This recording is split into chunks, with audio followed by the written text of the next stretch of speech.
Para un momento y observa quién manda en tu mente. ¿Eres tú o son tus miedos?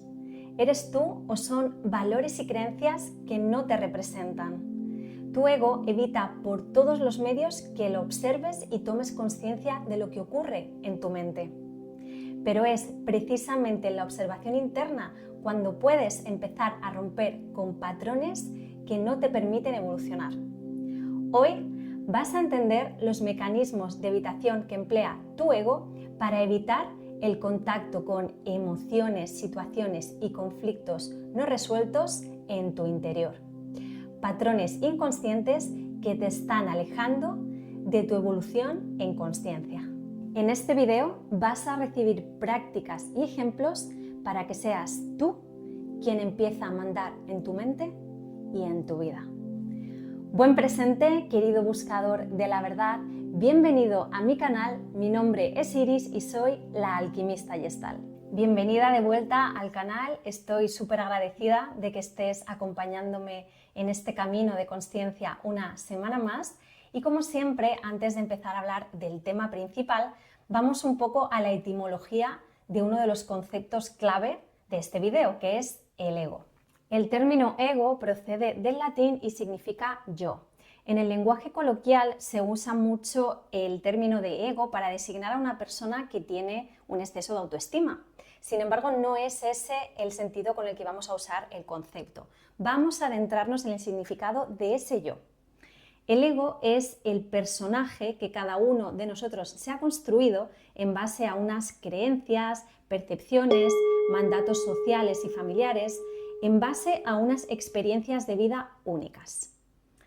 El ego es el carácter que cada uno se ha ido construyendo. De hecho, en inglés, fíjate que character significa personaje. Entonces, ese constructo de personalidad que cada uno nos hemos creado es el personaje que usamos para habitar el juego del ser, mientras que la esencia inmanente que verdaderamente somos es aquello que maneja detrás a este vehículo, ¿no? Este vehículo es este cuerpo y este ego. Desde la filosofía esotérica, el ego vendría a ser ese pequeño yo, esa pequeña mente, mientras que nuestra esencia inmanente, aquella que maneja el vehículo, ese observador consciente, sería la mente grande o el yo superior. Entonces, desde ese punto de vista espiritual, habría dos yoes. Habría el yo terrenal, que es eso que nosotros llamamos ego, la personalidad, y por otro lado estaría el yo espiritual, que tradicionalmente se ha llamado la individualidad. Y se ha llamado individualidad porque se entiende que ese yo espiritual es un fractal de la matriz divina, es un fractal de la totalidad de Dios. Entonces, Dios, en ese afán de experimentarse a sí mismo en todas las formas y maneras, se fragmenta en individualidades, en pequeñas almas, conciencias, podemos decir, y vienen aquí a la Tierra a experimentarse precisamente a través del vehículo del ego, a través del vehículo de la personalidad. Entonces, como puedes ver, desde lo que sería la filosofía esotérica, ese yo terrenal y ese yo espiritual van de la mano y necesitamos a ambos para tener esta experiencia terrenal. Ahora, el ego como tal no es algo ni bueno ni malo, es algo que simplemente es útil y necesario para la experiencia humana y es algo que debemos de integrar, es una parte de nosotros aquí en la Tierra. Entonces, es verdad que a veces escuchamos cosas como que el ego es algo negativo o que hay que trascender el ego. Hay que trascender el ego, pero con amor, con conciencia, con aceptación, ¿sí? El ego, como digo, no es algo que vaya a ser negativo o positivo en sí, sino que depende del uso que tú le des, depende de cómo tú trates con ese ego. Entonces, aquí el trabajo no es ignorarlo o abrazarlo sin entender por qué, sino que aquí el trabajo de cada uno está en tratar de entender a mi ego, tratar de entender por qué funciona como funciona. Si hemos dicho antes que este ego se construye en base a mis experiencias, en base a mis vivencias, a mis percepciones del mundo, de mis mandatos, entonces voy a tratar de entender a mi ego para entender por qué funciono como funciono. Y entonces, una vez yo vaya entendiendo sus mecanismos, puedo ir cambiando cosas, puedo ir trascendiendo cosas de mi ego y adaptándolo para tener una vida pues más plena y más integrada a lo que verdaderamente yo siento y yo percibo de la realidad. Y lo que sí es importante es que a la hora de observar al ego no nos apeguemos, no nos creamos que somos ese ego. Como dice la filosofía budista, es importante que nos mantengamos desapegados de ese personaje, porque cuando nos creemos que somos ese personaje, cuando nos creemos que somos el vehículo, es cuando comienzan nuestros problemas, es cuando comienza el sufrimiento. Y aquí lo que queremos es todo lo contrario. Lo que queremos es vivir una vida plena, una vida en consciencia. Entonces, para ello, lo que vamos a hacer es observar, pero sin apegarnos, sin creernos que somos ese personaje, esos pensamientos. Observar con conciencia para comprender por qué y para qué mi ego funciona como funciona y desde un lugar de desapego. Teniendo claro que el ego es ese personaje que nos hemos construido en base a unas experiencias, vamos a entender lo que son los mecanismos de evitación del ego. Bien, estos mecanismos de evitación son estrategias de la mente para evitar entrar en contacto con emociones, con sensaciones, con recuerdos, con ideas, con cualquier cosa que pueda ser percibida como amenazante. Estos mecanismos de evitación también sirven como un constructo de protección para la imagen del ego. Es decir, es una estrategia para proteger la imagen de este personaje que nos hemos construido de cara al exterior. El mismo Freud, el padre del psicoanálisis, llamó a estos mecanismos mecanismos de defensa.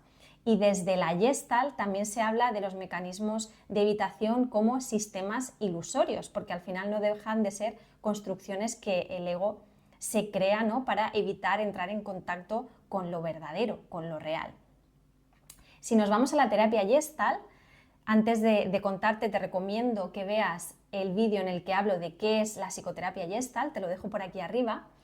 Desde esta corriente se habla de neurosis cuando la persona está sobreidentificada con el ego, es decir, cuando estos mecanismos de evitación ya son tan repetitivos que se vuelven parte de la personalidad.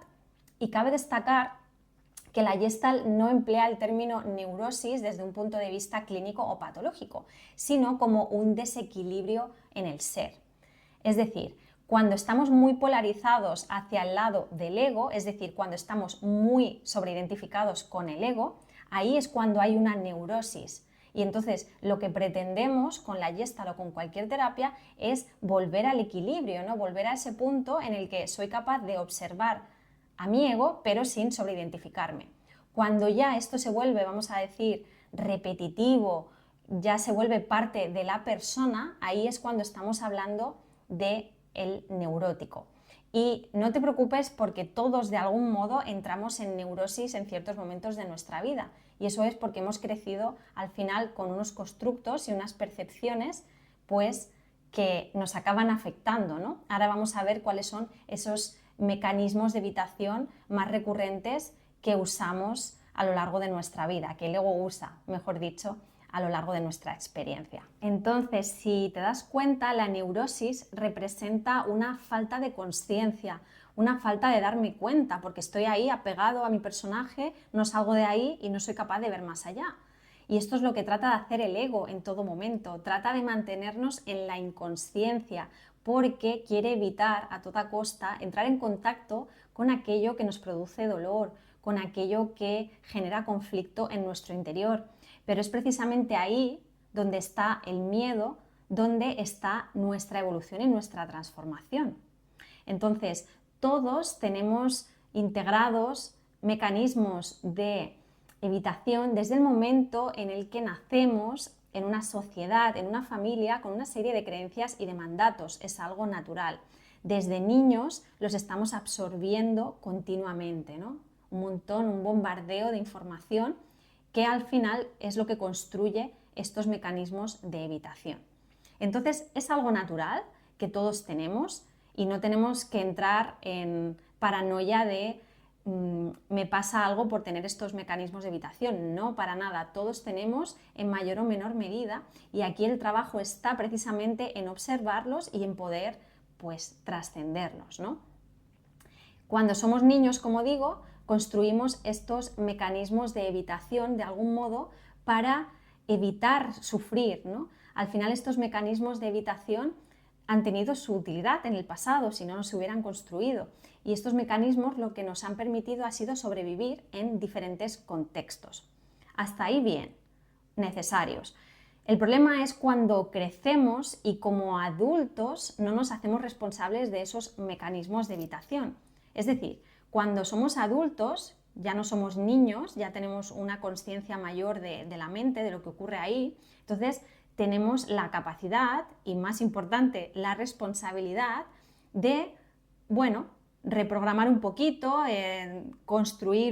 deconstruir para volver a construir lo que ahí hay en esa mente, ¿no? En ese ego. Entonces, cuando somos adultos sí que podemos observar todas esas estrategias que se han ido ideando a nivel del ego y poquito a poco pues ir, además de observarlas, entenderlas y ir haciendo acciones que me permitan modificar, ¿no? Y que me permitan llegar al fondo del asunto, porque si yo tengo mecanismos de evitación significa que hay algo ahí que no estoy dejando salir, ¿sí? No me estoy mostrando auténticamente ni conmigo ni con el resto, porque hay algo que estoy evitando, ¿no? O sea, mecanismos de evitación, acuérdate que hay algo en tu interior, ¿sí?, que está guardado, que está siendo reprimido.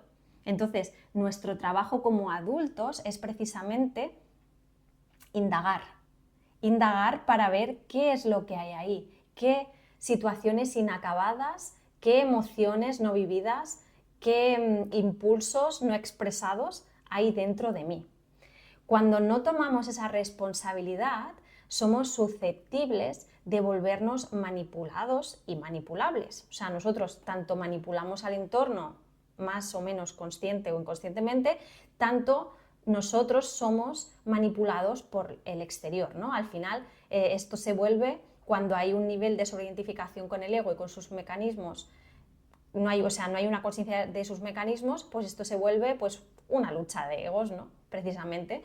Entonces, esto es lo que queremos evitar ser una persona que no se hace responsable de sí misma, queremos evitar ser una persona víctima y queremos evitar estar en un entorno en el que hay personas que, lo mismo, son inconscientes de todo lo que ocurre en su interior y nos manipulan, ya digo, de una forma no necesariamente consciente, pero que de algún modo nos manipulan con sus mecanismos de evitación. Entonces, aquí el trabajo como adultos consiste en entender para qué esos mecanismos están ahí. Y ahora sí, vamos a ver 5 de los mecanismos de evitación que más se estudian desde la psicoterapia Gestalt. Como decía, los mecanismos de evitación los tenemos todos y no se suelen dar de una manera única, es decir, normalmente tenemos varios de ellos, ¿no? y se complementan. Entonces, vamos a ir viendo cuáles son los mecanismos. Te recomiendo que vayas anotando o que vayas pensando con cuáles te identificas y que también me lo vayas dejando en la cajita de comentarios, ¿no? Para también poder saber cuáles son los mecanismos de evitación pues, que más utilizamos, que más se utilizan. Vamos a empezar por el primero, que es el mecanismo de la introyección. La introyección proviene de los introyectos familiares, sociales y culturales. Estos introyectos son máximas, son mandatos, son creencias que hemos absorbido desde niños en la estructura familiar o social y que están ahí en nuestra psique como verdades absolutas, ¿no? Hasta que son desenmascaradas. Entonces, estos introyectos, cuando somos niños no los podemos filtrar, pero ahora cuando somos adultos, como decía, a través del pensamiento crítico y del autoconocimiento, he podido ver o vamos pudiendo ver cuáles son los introyectos que sí que tienen un sentido con mi personalidad hoy en día. Entonces, el trabajo está en pillar esos introyectos familiares, sociales, que no me representan y sustituirlos por los introyectos que sí que siento que tienen coherencia con mi personalidad de hoy. Entonces, vamos a ver algunos ejemplos de introyectos. Un ejemplo muy común son los mandatos familiares, que estos mandatos familiares se relacionan con los tienes o los deberías. Ahí te van algunos ejemplos. Debes de trabajar duro para ganar dinero. Debes de sacrificarte por los demás. Tienes que callarte cuando algo no te gusta. Adicionalmente a estas preguntas que te estoy haciendo para ver si tienes estos introyectos dentro de ti, te invito a que mires de quién es esa voz. Es decir, cuando tú escuchas en tu cabeza, por ejemplo, debes de sacrificarte por los demás, ¿de quién es esa voz? ¿No? Porque seguramente te va a parecer la voz o de alguien de tu familia, o de algún profesor, o de, no sé, de tu sistema cultural y de valores, algo que venga de las creencias comunes o de las creencias colectivas. Entonces, te invito a que te hagas la pregunta, ok, ¿de quién es esa voz? Así vas a poder identificar de dónde viene, ¿no? De una forma más fácil. Otro, aparte de estos mandatos, son las máximas, ¿no? Que explican la cultura familiar o que definen una visión del mundo. Por ejemplo, una máxima, ¿no? que se ha escuchado mucho es que la vida es dura, la vida es muy dura. Esto es un introyecto. Otra, un ejemplo que me viene ahora de la película de Forrest Gump. La vida es como una caja de bombones y nunca sabes lo que te va a tocar. Esto también podría ser un introyecto. Otros son las ideas que uno va absorbiendo sobre lo que uno es. Por ejemplo, no sirves para esto, eres muy patoso, es muy difícil tener éxito, no hables si no se te pregunta. Todo esto también son introyectos. Y otro ejemplo podrían ser las normas o máximas sociales, ¿no? Por ejemplo, llorar en público no se debe hacer, ¿no? O llorar o mostrarse vulnerable en público es algo negativo. O llorar es cosa más de los femeninos que de lo masculino, ¿no? A los niños, sobre todo, antiguamente se les decía mucho de no, llorar es de niñas. Pues eso es un súper introyecto, ¿no? O es de mala educación decir que no.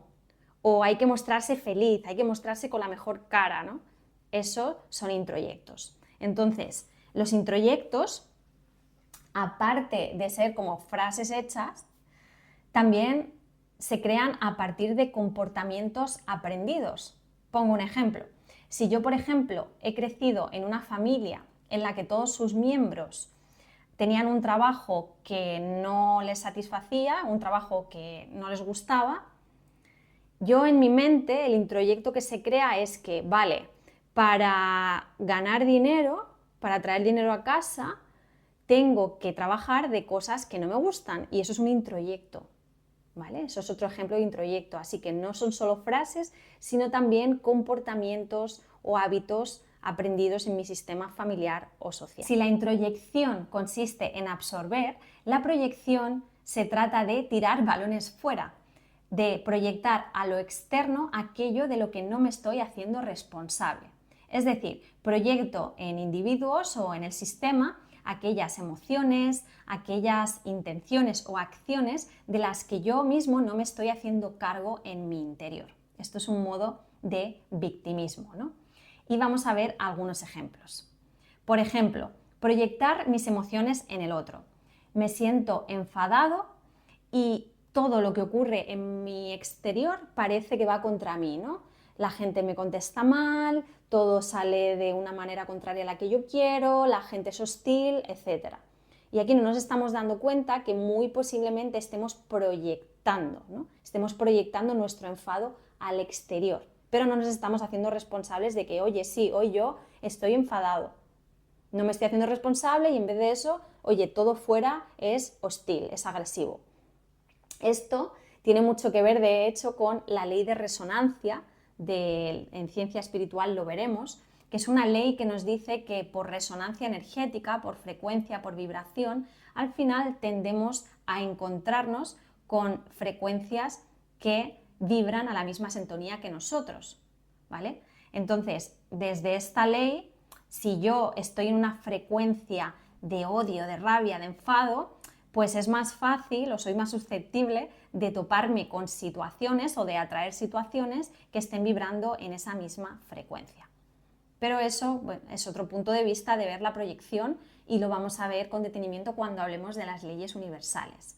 Déjame, de hecho, en la cajita de comentarios si te gustan estos temas de las leyes universales, porque es algo que me apasiona y iré hablando de ello, ¿no? Sobre todo si a vosotros os interesa.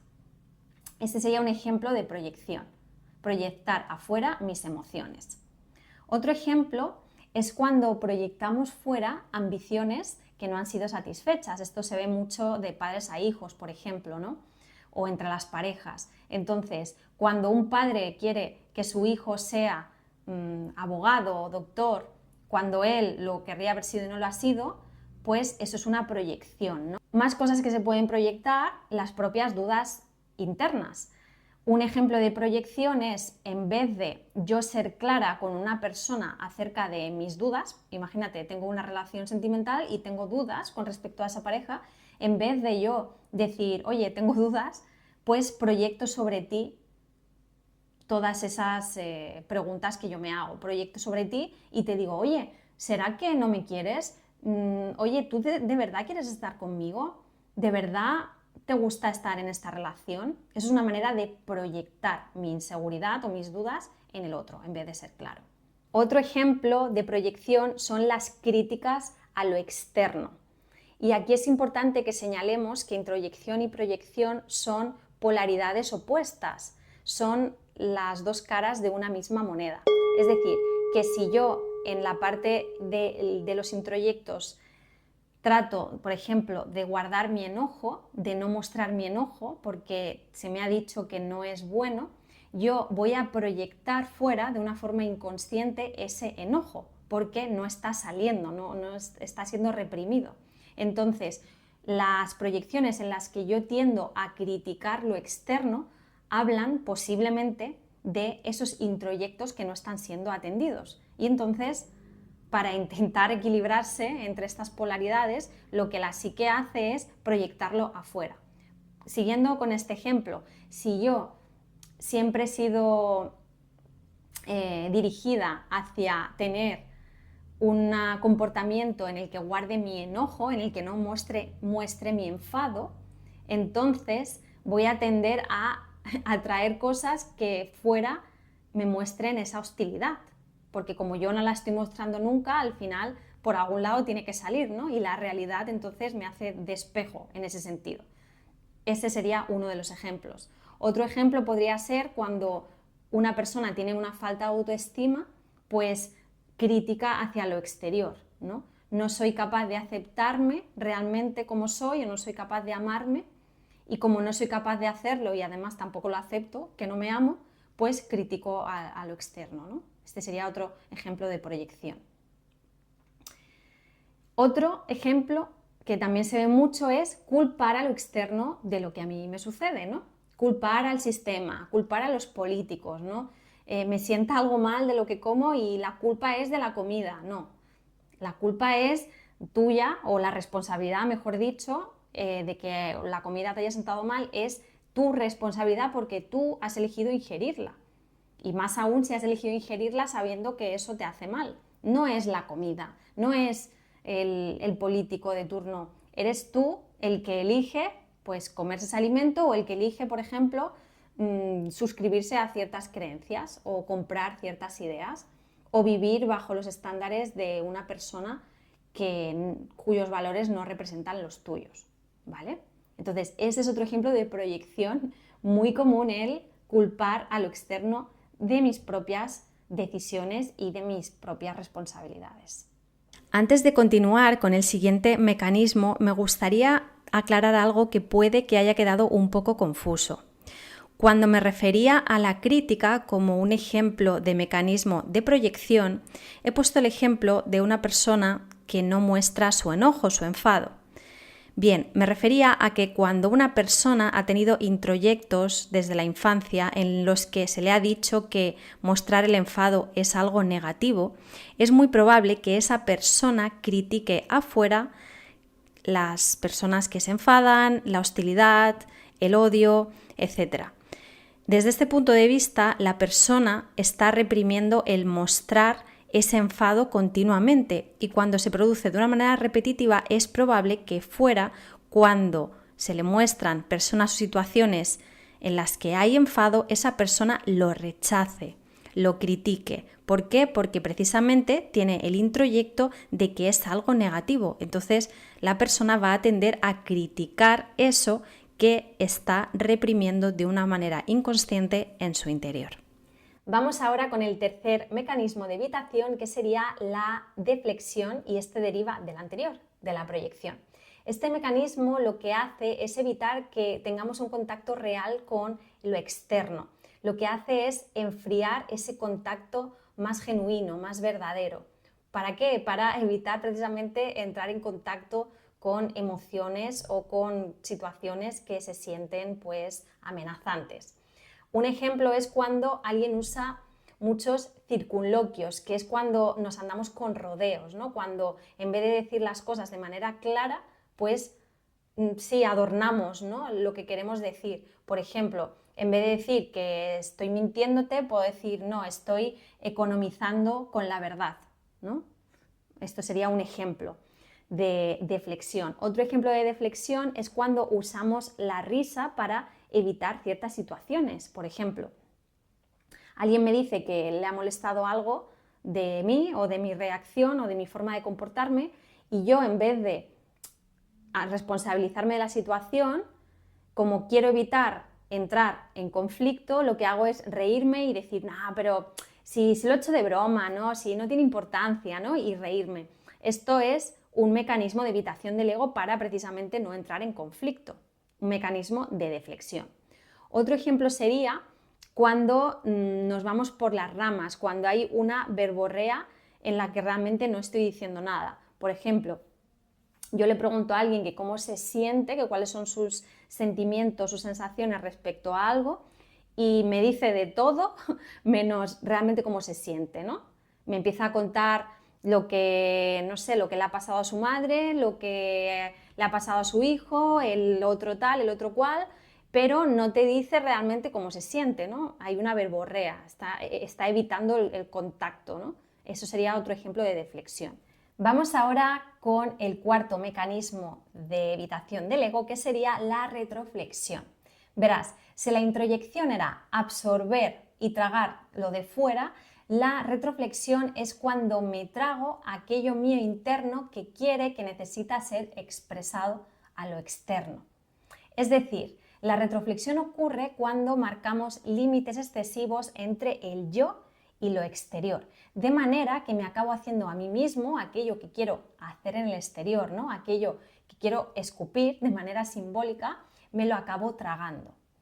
La retroflexión ocurre mucho en personas que no quieren sembrar, vamos a decir, el caos o la preocupación en lo externo, y que de una manera consciente o inconsciente se tragan aquello que necesitan exponer.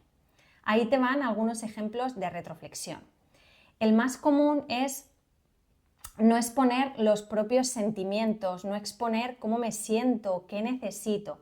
Entonces, por miedo quizás o por inseguridad a que fuera se cree este caos, a que fuera las personas se preocupen, yo me lo acabo tragando, ¿no? Y fíjate, de la palabra preocupar, como no quiero ocupar a otros, me ocupo yo ya de esto, ¿no? Pero son cosas que de algún modo necesito expresar, ¿no? Necesito expresar para que haya una coherencia en mi ser. Entonces, esto al final se acaba somatizando. La retroflexión tiene que ver mucho con la somatización. Aquello que a nivel emocional y a nivel energético se va conteniendo en algún momento, si no se equilibra, pues va a somatizarse en el cuerpo físico. En el episodio anterior, en el que hablo de qué es el cuerpo energético, te lo dejo por aquí arriba, vas a entender muy bien cuál es la conexión entre mente, energía y cuerpo.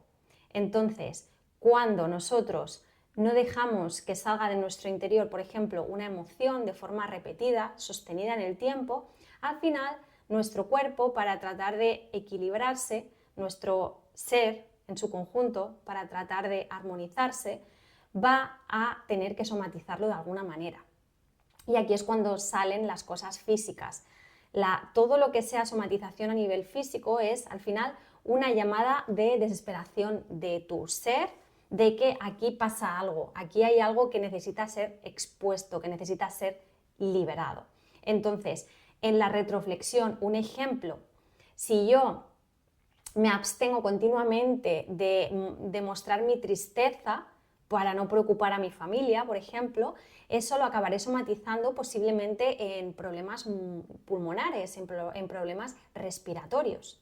Otro ejemplo, si yo, por ejemplo, estoy en un trabajo en el que mi jefe me trata fatal y de una forma asertiva nunca le muestro que estoy disconforme con esa manera de tratarme, que me siento enfadado, si no lo muestro, pues al final me lo voy tragando y pues quizá me causo una úlcera de estómago. O si nunca le expreso a mi pareja todo lo que me incomoda de la relación por estar bien, ¿no? Por que no haya conflicto, pues al final quizás estoy somatizando en dolores de cabeza, en insomnio, no descanso, etc. Este es un ejemplo de retroflexión muy común. Otro, en vez de enfadarme con alguien que no me trata bien, pues me reprocho que hay algo en mí que no funciona, que seré yo la que está haciendo algo mal, si me está tratando mal hay algún motivo, ¿no? En vez de, pues, de nuevo poner ahí un acercamiento con el otro y tratar de entender por qué, para qué te estás enfadando conmigo, ¿no? En vez de suponer que, oye, no, soy yo, me lo trago, ¿no? Me lo trago de nuevo. Las retroflexiones más comunes, si te das cuenta, por los ejemplos que he puesto, son el odio, la tristeza, ¿no? Y el problema es cuando ese odio se puede volver muy autodestructivo, ¿no? Se puede volver tan neurótico desde el punto de vista este que veíamos antes, ¿no? Tengo tanta sobreidentificación con mi ego que puede derivar en acciones y reacciones autodestructivas que evidentemente a medio y largo plazo pues acaban con nosotros. Y otro ejemplo muy común es el narcisismo y el autocontrol. Esto también son polaridades extremas de la retroflexión. Y vamos con el último mecanismo de evitación del ego, que sería la confluencia. En el ejemplo anterior veíamos que la retroflexión es cuando la persona marca límites excesivos entre el yo y lo externo. Y en la confluencia ocurre todo lo contrario. La persona no pone límites, no existe un límite entre el individuo y el entorno. Y aquí lo que se produce es una tendencia a la pérdida de identidad, porque la persona confunde los sentimientos ajenos o las ideologías ajenas con su propia individualidad. Aquí normalmente de fondo hay un miedo inconsciente a la diferenciación o un miedo al rechazo, un miedo a la soledad, ¿no? Y de una forma normalmente inconsciente, reitero, pues se tiende, ¿no?, a tener esta obsesión de fusionarme con el entorno. Entonces, todos en algún momento tenemos esta confluencia adaptativa que se llama, que es, por ejemplo, cuando yo estoy en una fiesta y tengo pensado quedarme hasta las 11, pero bueno, al final mis amigos, estamos ahí todos, lo estamos pasando bien y me voy más tarde, ¿no? Bueno, estoy en confluencia con el entorno y decido pues al final irme más tarde, ¿no? Un día. Eso es un ejemplo de adaptación, de confluencia adaptativa. Pero, ¿qué pasa cuando hay una confluencia, vamos a decir, neurótica? Aquí es cuando nacen las relaciones tóxicas o las relaciones dependientes, cuando ni yo ni la otra persona es capaz de establecer unos límites. Y aquí es cuando surgen los problemas. Vamos a ver algunos ejemplos de confluencia. Uno de los más clásicos sería el de manipulación, ¿no? El de manipular a los hijos o a la pareja para que sean como uno quiere que sean. Y estas son las clásicas relaciones de dependencia, ¿no? Que se vuelve una dependencia tóxica. ¿Qué pasa? Que es que aquí la persona es eso, como que no diferencia dónde acaba ella y dónde empieza el otro. Entonces, en su mente, en su personaje, pues se crean estos conflictos, ¿no?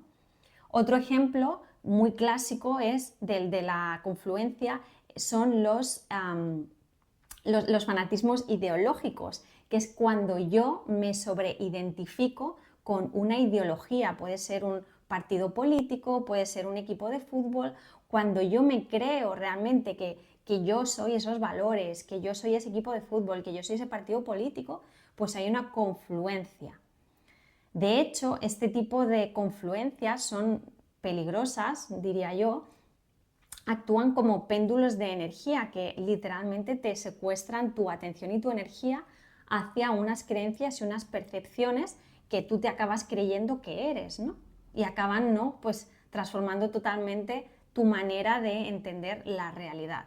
Hablaremos en su propio episodio de los péndulos de energía, porque es súper interesante entenderlos desde un punto de vista espiritual, ¿no? Cómo nos afecta a nivel más trascendente. Y otro ejemplo clásico es no reconocer las diferencias entre lo que necesito yo y lo que necesita el otro. Y cuando yo no identifico que hay una diferencia entre las necesidades mías y las del exterior, pues tiendo a exigir, ¿no? Tiendo a que el otro tiene que comportarse como yo quiero comportarme, ¿no? Como yo quiero que se comporte, que al final es eso, lo que decía antes, es una manipulación.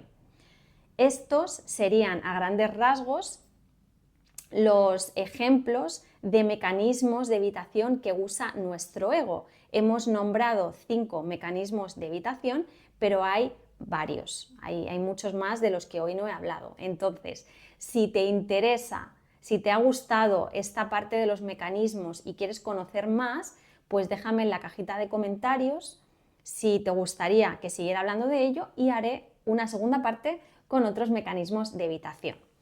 Ahora que conoces los mecanismos de evitación, vamos a hablar de qué beneficios tengo yo de darme cuenta de estos mecanismos que va a aportar a mi vida y, por supuesto, te voy a dar consejos de cómo empezar a poner conciencia a que tengo los mecanismos y de comenzar a remodelarlos, de comenzar a adentrarme en aquello que me da miedo, que como te decía antes, al final los mecanismos lo que tratan es de que no vayas ahí donde está el cambio y donde está lo que te va a permitir evolucionar a todos los niveles. Tomar conciencia de tus mecanismos de evitación y tomar acción al respecto va a marcar un antes y un después en tu desarrollo personal y espiritual. El primero de los beneficios es que vas a poder sanar y transmutar heridas y traumas del pasado. Recuerda que lo que los mecanismos intentan es que no te pongas en contacto con esa parte vulnerable de ti, con esa tristeza, con ese enojo, con ese miedo. Y si te atreves a mirarlos de frente, a traspasar esas barreras, vas a ver que vas a poder trascenderlos y que vas a poder sanarlos. Entonces, lo que te permite observar y trabajar con esos mecanismos es sanar heridas del pasado y también, y muy importante, no volver a repetir patrones, no quedarte atascado en el mismo tipo de personas, el mismo tipo de situaciones, porque una función que tienen los mecanismos es precisamente que te quedes estancado en ciertas cosas y al liberarte, ¿no?, de este mecanismo, al poderlo observar y al poder trabajarlo, lo que vas a hacer es que vas a trascender todo aquello que tiende a ponerse en tu vida una y otra vez de manera repetida. No sé si te suena esto que te estoy diciendo, probablemente sí, porque nos ha pasado a todos. Pues bien, aquí tienen mucho que ver estos mecanismos de evitación. En segundo lugar, el poner conciencia te va a permitir tener una coherencia interna y externa. Como te explicaba antes, los mecanismos lo que hacen es reprimir una parte de ti que es auténtica y que necesita ser mostrada. Por consecuencia, cuanto yo más tengo integrados estos mecanismos, menos auténtico me estoy mostrando en el exterior. Y cuanto menos auténtico me estoy mostrando, significa que más estoy reprimiendo. Y ya sabes lo que sucede cuando reprimes en tu interior, que esto en algún nivel de realidad pues se somatiza. El final, la somatización final sería la física, cuando ya subyace esa enfermedad. Entonces, lo que nos da la toma de conciencia de los mecanismos de evitación del ego es poder llevarnos a una coherencia interna y externa, que aquello que yo siento esté alineado con aquello que yo pienso y con aquello que yo hago. De esta manera voy a poder vivir de una forma mucho más plena y de una forma mucho más equilibrada. ¿Qué más? Es muy importante también para aprender a autorregularnos. Si yo empiezo a ser consciente cada vez que aparece un mecanismo de evitación, pues es más fácil que me pueda autorregular. Y no solo eso, también que me pueda expresar asertivamente, que mida mis palabras antes de hablar, que mida mis acciones antes de accionar. También que pueda observar cómo yo pongo límites, pongo muchos límites, pongo pocos límites, manipulo a mi entorno, me dejo manipular.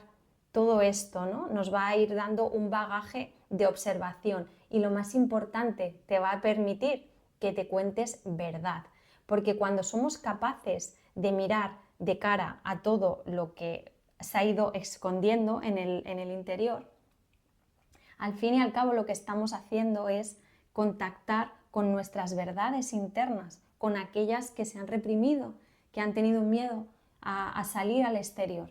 Pero si yo soy capaz de mirarlas de frente y de contarme verdad, la transformación es inminente, quiero decir, la transformación es inevitable. También te va a permitir ser un ser más libre y con más conciencia. Tú, como ser adulto que eres, puedes desarrollar el pensamiento crítico y elegir los pensamientos, las creencias, los introyectos que quieres que moldeen tu persona, tu carácter. Entonces, desde este punto de vista, eres libre de investigar qué hay en tu interior y eres libre de sacar todo aquello que no tiene coherencia contigo y de poner aquello que sí vibra en tu esencia, que sí vibra con aquella percepción que tú tienes de la realidad. Entonces te hace, en definitiva, un ser más libre, un ser más creativo y más coherente. Y por supuesto, esto nos hace que seamos menos susceptibles de una manipulación externa de cualquier tipo, ya sea una manipulación del sistema o cultural o una manipulación concreta de personas concretas. ¿Vale? Cuanta más conciencia yo tengo de todo esto, menos susceptible estoy de una manipulación externa. Y recuerda algo que me gusta decir para que no perdamos de vista esto, que es que cuando tú no tienes el control de tu propia mente, alguien más la tiene. Cuando tú no tienes el control de tus introyectos, alguien tiene el control de tus introyectos. Entonces es importante. Todo esto nos va a hacer seres humanos más libres. En definitiva, como ves, el trabajar el ego y sus mecanismos a lo que te va a llevar es a crecer en conciencia, a poder estar en contacto con una autenticidad, para poder estar en contacto más directo con tu esencia divina, aquella que trasciende lo material, para poder tener, en definitivas, una vida más equilibrada y más plena en todos los sentidos. Entonces, ahora que sabes esto, quizá te preguntas, vale, Iris, pero ¿cómo empiezo a trabajar estos mecanismos? ¿Cómo empiezo a darme cuenta qué tipo de mecanismos de evitación tengo? No te preocupes porque lo vamos a ver a continuación. ¿Cómo empezamos entonces a romper patrones? Aquí te voy a dar algunos ejemplos para que desde ya empieces a trabajarlos en tu día a día. Y porfa, déjame en los comentarios cuáles de estos ejercicios que te recomiendo estás haciendo y cuéntame si te sirven, si no te sirven, cuéntame si tú conoces otros ejemplos para que así todos podamos nutrirnos. Lo primero que te recomiendo es que dediques tiempo a cuidar tu mente y a cultivar el arte de estar presente. Para ello te puede ayudar la meditación o también escribir tus pensamientos, exponer cómo te sientes, también la respiración consciente. Todo esto te va a permitir poder observar a tu mente, poder desapegarte de ese personaje y tomar conciencia de tus mecanismos de evitación. El segundo consejo que te voy a dar es que observes tu diálogo interno con el objetivo de detectar frases, introyectos que te dices de una forma recurrente. Cada vez que encuentres alguna frase que veas que te repites a lo largo del día, por favor, apúntala y obsérvala. Trata de identificar de dónde viene, lo que te decía antes. Si se trata de un introyecto, trata de identificar la voz del introyecto, si viene de la familia, si viene de la estructura social, si viene del colegio, de dónde viene. Apunta esas frases que te repites a lo largo del día y después trata de buscar un introyecto que tú eliges ahora, en el momento presente, como adulto, con un pensamiento crítico, después de conocerte a ti mismo, de saber qué es lo que ahora mismo te representa. Y una vez lo tengas, lo anotas y empiezas a sustituirlo en tu mente cada vez que aparezca el introyecto antiguo. Te voy a poner un ejemplo. Si te pillas diciéndote recurrentemente, por ejemplo, debería de adaptarme a la sociedad, que es algo que yo me he repetido mucho en el pasado, puedes preguntarte, ¿de verdad quiero adaptarme a esta sociedad? O sea, ¿de verdad quiero adaptarme a una sociedad que desde mi punto de vista está profundamente enferma en muchos sentidos? La verdad es que no quiero, ¿no? Ahí está el introyecto debería de. Pero yo en realidad no me siento coherente con eso. Entonces, mi nuevo introyecto puede ser, no tengo el deber de adaptarme a una sociedad que no comulga con mis valores. Entonces, cada vez que pille a mi mente diciendo, oye, deberías de adaptarte, hey, mi nueva frase es, no debo adaptarme a una sociedad que no comulga con mis valores o no quiero adaptarme, ¿vale? Esa sería la segunda práctica. La tercera práctica sería invierte en autoconocimiento. ¿Qué significa esto? Invierte tiempo en conocer cuáles son tus valores, cuáles son tus principios, cuáles son las cosas importantes para ti en la vida, cuáles son tus necesidades, en qué crees. Si tú inviertes tiempo en todo eso, va a ser mucho más fácil que identifiques introyectos como los que hemos visto, introyectos familiares, ¿no?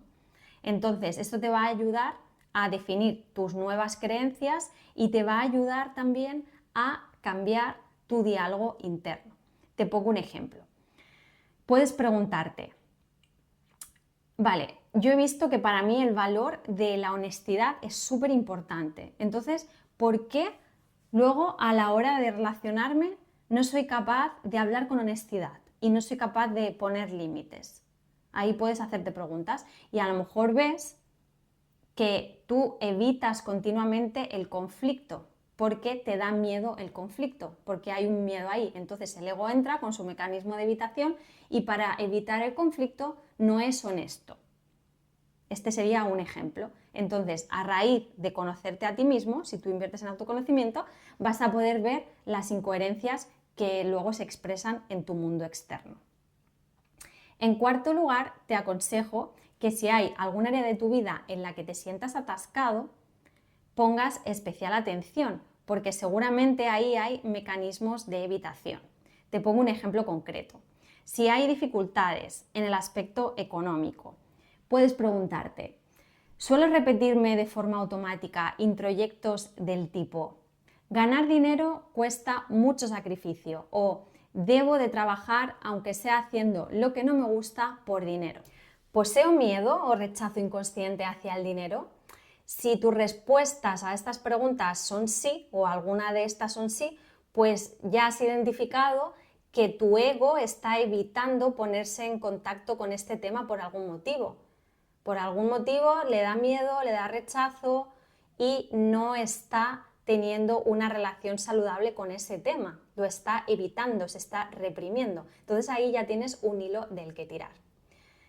Te aconsejo también que observes siempre lo que pasa por tu mente antes de reaccionar, antes de volcar una opinión, antes de reaccionar de una manera impulsiva, antes de accionar. Observa siempre desde esa posición de observador consciente qué hay en tu mente, qué te estás contando, ¿vale? Muy importante, te lo decía al principio, atrévete a traspasar tus miedos, porque ahí donde está tu miedo está tu libertad.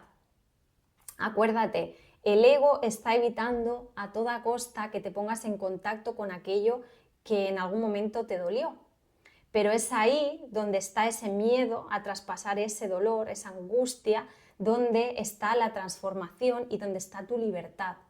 Recuerda que cuanto más libre eres, más auténtico eres y más te conectas con esa parte de ti esencial. Entonces, por favor, atrévete a traspasar el miedo y haz aquellas cosas que te incomodan. Haz aquellas cosas que te dan miedo porque ahí está tu libertad. Y por último, también súper importante, si lo consideras, pide ayuda. Es decir, tú puedes darte cuenta de tus mecanismos del ego, de evitación del ego, pero a lo mejor luego te sobrepasa la situación en ciertos casos y no sabes cómo manejarlo, no sabes cómo avanzar. En este caso, pues pide ayuda a un profesional psicoterapéutico de cualquier ámbito, puede ser terapia Gestalt, que es en la que yo me estoy formando, puede ser otro tipo de terapia, pero apóyate de personas que están ahí precisamente para acompañarte en este tipo de procesos. Para cerrar, quiero alentarte a que te tomes esto de desenmascarar al ego como un juego que te va acercando cada vez más a tu verdadera esencia, que creas en ti a la hora de ir adentrándote en esas profundidades y que aquí no hay nada que perder, solo que ganar, porque como te digo, cuanto más te adentras, más te conoces y más puedes llegar a un equilibrio en todos los aspectos de tu vida. Entonces, ánimo con este proceso, te leo en comentarios y también decirte que esto es un proceso de subidas y bajadas, o sea, la toma de conciencia siempre es gradual y aunque estemos en un punto de nuestra evolución como ser humano en el que, vale, ya hemos identificado los mecanismos del ego, ya estamos tomando acciones para reprogramar al ego, etc., siempre va a haber subidas y bajadas. Cada vez las subidas y las bajadas van a ser menos impactantes, pero al final somos humanos, estamos sujetos a las leyes universales, una es la del ritmo, y siempre va a haber esos momentos en los que vuelva un introyecto familiar que digamos, ostras, pero esto ya lo había superado. Oye, pero piensa que el introyecto se ha metido en tu subconsciente desde que tenías 0 años hasta que tenías 18, ¿no? Entonces, bueno, no es tan fácil a veces cambiar toda la psique, ¿no?